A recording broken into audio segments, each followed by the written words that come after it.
The army of the Visigoths left Italy to dispute Spain with the Suevis. Count Ricimer, a general of a Suevi's descent, who commanded troops, chiefly barbarians, stationed in Italy, destroyed on the coast of Corsica a fleet of Vandals, composed of 60 galleys. He returned to Rome triumphant with the nickname of Liberator of Italy and, taking advantage of the absence of the Visigoths, forced Avitus to abdicate. The fallen emperor fled to his native Auvergne but died on the way under obscure circumstances. At the end of the year 457, Count Majorian, friend of Ricimer, was officially recognized Roman emperor. Orestes learned this news bitterly. A puppet of a Suevi's general is replacing on the throne a puppet of the king of the Visigoths. But after a few months, he gradually began to change his opinion. This Majorian is trying to find effective ways to get the empire out of the economic crisis. The general amnesty for tax debts is a gesture, in my opinion. Very wise is all its other new regulations. It seems intelligent, this young emperor. Julia notes, he ordered to cease the destruction of the ancient buildings of Rome, now regarded by the inhabitants as a mine of materials. The culprits pay a fine of 50 pounds of gold and are sometimes punished by the amputation of both hands. Majorian is just but sometimes brutal. Look at his laws on the punishment of adulterers, on the obligatory remarriage of widows a few years after the death of their husband. Orestes smiles. He assiduously tries to revive the Roman virtues. Julia announces to Oreste, who enters his wife's room, "My cousin of Rome has sent us a new panegyric." A panegyric on Majorian? Yes, guess who is its author? Maybe a brother-in-law of the emperor. Why do you think so? Oreste laughs. A panegyric of Avitus was written by his son-in-law. Majorian is young and has no son-in-law. But a bad example is contagious, and this panegyric is probably written by one of the parents of the young emperor. Not at all. The author is Sidonius Apollinaris. Unbelievable. How could he write a panegyric to one of those responsible for the death of his father-in-law? I do not know. Orestes settles near his wife. Probably this time the flatteries of Sidonius must be even more disproportionate to be forgiven, for at the beginning he was against Majorian. Read me some amusing pieces. Julia begins to declaim. Near him, Alexander the Great, who will torment his father's glory, is only slumbering. What, according to Sidonius, are the great victories of Majorian more brilliant than those of Alexander? The fierce Alaman had climbed the Alps, advancing through the vast solitudes. He had risen from the Rhetian chain, ravaging Roman territory, and in the plains to which Canis gave his name, had sent to the marauding a band of 900 enemies. 900 enemies. It is ridiculous for someone who, according to the author, is more brilliant than Alexander. But now Majorian begins to unite a sufficiently large army. He proposes me to join him with some Huns detachments. Why did not you tell me that? Precisely. I came to your room to tell you this proposition. What do you want to do? I want to help this young emperor, full of ambitious projects and indisputable virtues. I ask your permission. Julia looks at her husband. If our son had not died yet, baby, he should now be Majorian's age. Orestes shudders. You know, too, that I feel almost a paternal feeling for Majorian.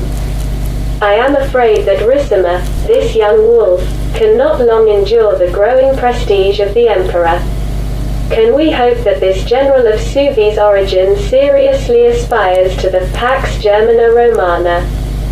I want to try to help Majorian save the empire and see who is actually Ricimer, that emperor-maker. Julia puts her head on Orestes' shoulder. They do not speak for a few moments. All that is heard is the crackling of the fire in the chimney and the groaning of the wind outside. Big snowflakes break against the frosted windows. Julia straightens up. My dear fellow, you are nearly 60, and in a few years I will have 50. I ask you to go home quickly, to the nest that we have arranged with so much love in recent years. Moreover, even the young warriors follow Majorian with difficulty. Julia starts reading again.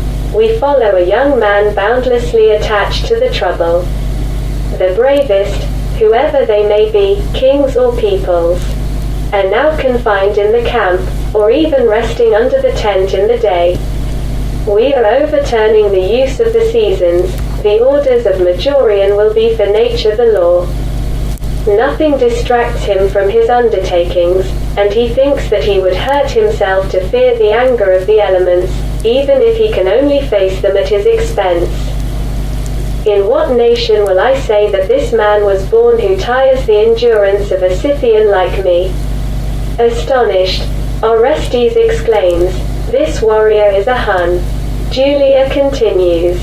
Here he is rallying his transis squadrons to the summit of the coast, and he laughs at the cold, for in him alone the warmth of the heart prevails. Excellent! What a beautiful expression! Alone the warmth of the heart prevails. I begin to appreciate the poetic art of this Sidonius Apollinaris. Yes, it's excellent. Let us continue. When I followed the trumpets of the king of the north. Very moved, Orestes interrupts. King of the north, it's Attila, northern emperor. A Roman poet describes the words of a former soldier of Attila, perhaps of my army. Julia is also moved. After a moment of silence filled with memories, she resumes her reading. When I followed the trumpets of the king of the north, they told me that the armies of the Roman emperor and the house of the Caesars were forever slumbering in softness. Exact. That is why I am beginning to appreciate so many Majorians so different from their predecessors, Honorius, Valentinian, Petronius and Avitus. During the summer of 460, Majorian began to gather in the port of Cartagena in Spain an invading army to destroy the kingdom of the Vandals in Africa. Orestes arrives at the head of a few thousand Huns recruited by him on the banks of the Danube. Majorian meets him with open arms. Welcome, Orestes. And your brave horsemen whose clogs have shaken the world. You cannot believe how happy and proud I am to shake your hand. Now I am sure of the final victory over the Vandals. We shall soon avenge the sack of Rome. I greet you, your august majesty. These horsemen are mostly the former soldiers of my army. Some served in Gaul as mercenaries under the command of Avitus. There are a few officers and soldiers who know you. The emperor rejoices. Those were my first campaigns. I will never forget these victorious charges with the Huns against the Frank Clodion. I am happy to see these former comrades in our army. I'll come back tomorrow to talk with them. Now I invite you to attend the meeting of our council that we interrupted to meet you. Orestes enters, with the collaborators of Majorian, in the imperial tent.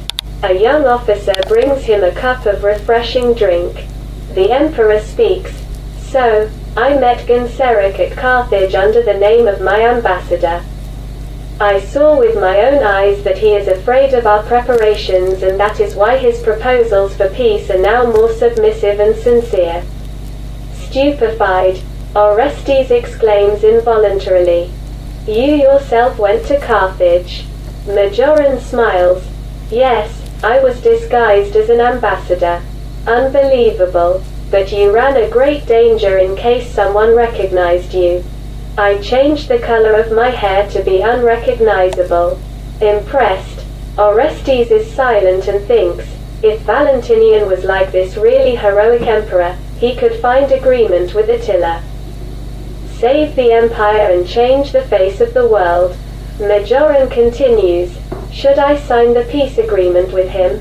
What does General Nepotanius think, a militia master? Your Majesty. We are now strong in the alliance of the Visigoths. Every day we see new detachments. Our fleet is composed of 300 galleys and a large number of transport vessels. My brother Marcellin, governor of Sicily, awaits your signal to attack Africa with his army, faithful and trained. I have no doubt of victory.